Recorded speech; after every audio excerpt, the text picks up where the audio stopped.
peace to crush Satan beneath our feet, that we may more retain man's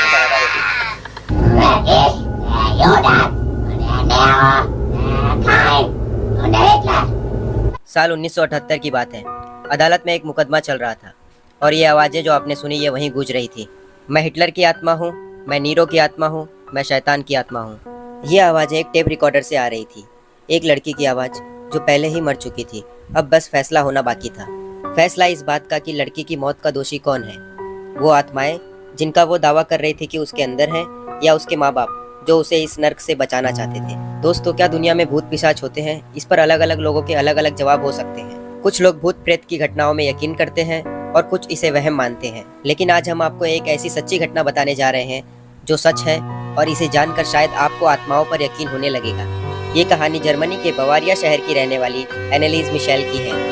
67 बार तांत्रिक क्रियाएं करने के बाद भी मिशेल की जान नहीं बचाई जा सकी और सिर्फ 23 साल की उम्र में उसकी मौत हो गई। आई विटनेस ने जो देखी सुनी कहानी बताई वो न सिर्फ हैरत में डालती है बल्कि रोंगटे खड़े कर देती है। इन सब की शुरुआत कुछ 15 साल पहले हुई थी, जब एनेलीज ने पहली बार होश संभाला था। उसके माता पिता गहरे धार्मिक थे। एनेलीज हर हफ्ते चर्च जाती और बाइबल पढ़ा करती थी। 16 साल की उम्र तक सब कुछ ठीक रहा। एनेलीज स्कूल गई और बाद में उसने कॉलेज भी ज्वाइन किया। फिर साल 1968 में एक रोज़ एनेलीज के साथ कुछ अजीब घटना हुई। एक रात जब वो सोई थी, अचानक उसे महसूस हुआ कि कोई उसके सीने पर बैठा हुआ है।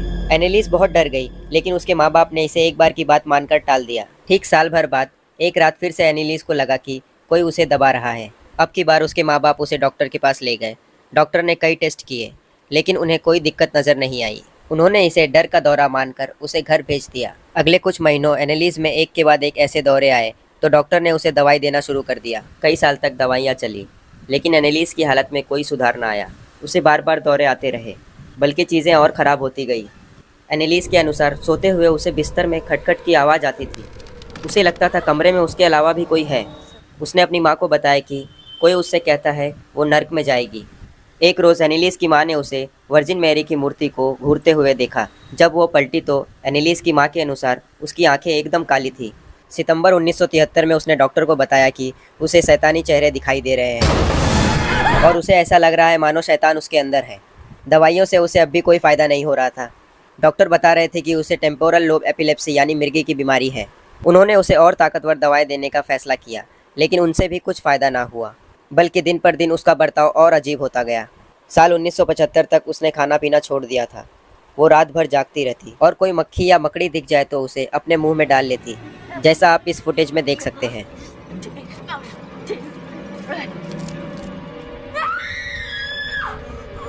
उसने चर्च जाना भी बंद कर दिया था।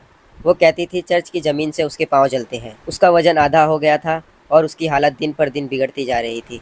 ईसा मसीह की तस्वीर, क्रॉस या ईसाई धर्म से जुड़ी कोई भी चीज़ दिखती तो वो उसे तोड़ देती थी। घर वालों के दिलों में ये बात बैठ गई कि उनकी बेटी को कोई बीमारी नहीं है, बल्कि उस पर किसी प्रेत का साया है। एनेलीज के माता पिता ने चर्च के पादरी को दिखाने का फैसला लिया। उन्होंने अपने एक जान पहचान के शख्स को घर बुलाया जो झाड़ फूँक का काम करता था। एनेलीज के पिता उसे घर ले आए और उसे एनेलीज के कमरे में ले गए। उस वक्त एनेलीज अपने बिस्तर पर नहीं थी। जिस शख्स को एनेलीज के पिता घर लेकर आए थे, उसे देखते ही एनेलीज ने वहीं फर्श पर ही पेशाब कर दी और फिर जीभ से उसे चाटने लगी। इसके अलावा उसने वहीं पड़े फर्नेस के एक कोयले को उठाकर उसे चबाना शुरू कर दिया। उस शख्स ने एनेलीज को देखकर जिस बात पर सबसे ज़्यादा गौर किया वो ये था कि ऐसी हरकत करते समय एनेलीज के चेहरे पर एक अजीब सी हंसी थी। वो न तो खुलकर हंसती थी और न ही खुलकर रोती थी, मगर चेहरे के एक्सप्रेशन बहुत तेज़ी से बदल रही थी। पादरी ने एनेलीज से मिलकर फैसला सुनाया कि उस पर शैतान का साया है। पादरी और एनेलीज के माता पिता ने कैथोलिक चर्च के बिशप जोसेफ स्ट्रेंगल से मुलाकात की और अंत में उन्हें एक्सॉर्सिज्म के लिए मना लिया।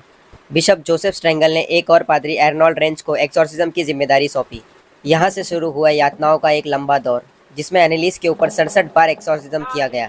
पादरियों ने बताया कि एनेलीज के शरीर पर 1-2 नहीं बल्कि 6 आत्माओं का कब्जा है। यहाँ तक कि पादरियों ने अपने तजुर्बों और तंत्र मंत्र के जरिए ये भी पता लगा लिया कि एनेलीज के शरीर में घर बना चुकी आत्माओं के नाम क्या क्या हैं।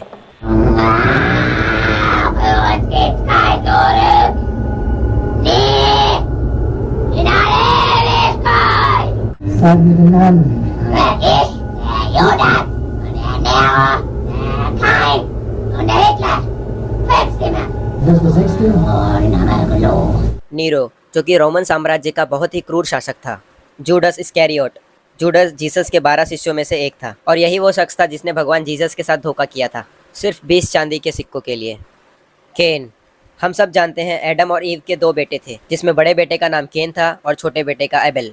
हिटलर, इसे तो सब जानते ही हैं, जर्मनी का क्रूर तानाशाह जो लाखों लोगों की मौत का जिम्मेदार था। वैलेंटाइन फ्लिशमैन, ये था 16वीं शताब्दी का एक बदनाम पादरी। लूसीफर, इसे तो हम जानते ही हैं, इसे शैतानों का शैतान बुलाया जाता है या फिर डेविल। जरा सोच कर देखिए, ये सारी आत्माएं एनेलिस के शरीर के अंदर थी। कहा जाता है कि जिस वक्त एनेलिस का एक्सॉर्सिज्म किया जाता था, उसका बुरा असर पादरियों को भी झेलना पड़ता था। सबसे चौंकाने वाला पहलू ये भी है कि जिस वक्त ये झाड़ फूक और तांत्रिक क्रियाएं की जाती थी, सारे मंत्रोच्चार को और कमरे में होने वाली सभी तरह की आवाज़ों को रिकॉर्ड भी कर लिया जाता था। उन्हीं रिकॉर्ड की गई आवाज़ों के जरिए ही उन आत्माओं के नाम पता चल सके थे। कई मौक़ों पर तो ये तक देखा गया कि एनेलिस के भीतर की शैतानी आत्माएं इस कदर हावी हो जाती थी कि वो एनेलिस के माता पिता से बुरी तरह से नाराज़ हो जाती थी और हालात यहाँ तक पहुँच जाते थे कि बेहद कमज़ोर एनेलिस अपने माता पिता को उठाकर पटक देती थी। उस वक्त उसकी पकड़ में इतनी ताकत होती थी कि मानो किसी ताकतवर पहलवान ने उन्हें दबोच रखा है, और जब उसे बेड से जंजीरों से जकड़ दिया जाता था तो वो अपने नाखूनों से बुरी तरह से अपने माता पिता या पादरियों को नोच लेती थी।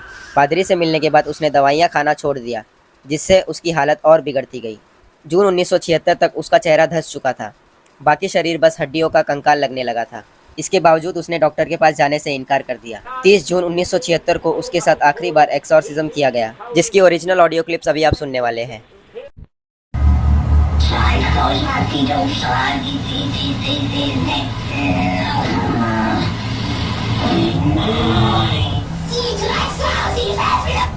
अगली सुबह जब उसके माता पिता कमरे में गए तो उसकी मौत हो चुकी थी। डॉक्टरों ने उसकी मौत का कारण भूखमरी बताया।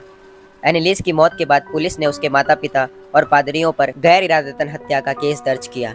मामला अदालत तक पहुंचा, जहां बचाव पक्ष ने दलील दी कि सब कुछ एनेलिस की मर्जी से किया गया था और इस दौरान वो बालिग थी, इसलिए दवा या इलाज करना न कराना उसका हक था। एक्सॉर्सिज्म पर भी कोई कानूनी रोक नहीं थी। दूसरी तरफ सरकारी वकील की तरफ से डॉक्टरी जांच की दुहाई दी गई, जिसके अनुसार अगर 1 हफ्ते पहले भी एनेलिस को डॉक्टरी मदद मिल जाती तो वो जिंदा बच सकती थी। अंत में अदालत ने सभी अभियुक्तों को दोषी मानते हुए 6 महीने जेल की सजा सुनाई, लेकिन बाद में उसे प्रोबेशन में तब्दील कर दिया गया। लेकिन ये कहानी अभी खत्म नहीं हुई थी। कुछ महीने बाद एनेलिस की मां ने कब्र से अपनी बेटी की लाश बाहर निकालने की मांग की, क्योंकि उसे एक नन ने बताया कि सपने में उसने एनेलिस की लाश देखी है, जो अभी भी सही सलामत है, और उसके अनुसार ये सबूत था उस पर शैतान का साया होने का। बहरहाल एनेलिस की कब्र से उसकी लाश निकाली गई। किसी भी आम लाश की तरह वो भी सड़ गल चुकी थी।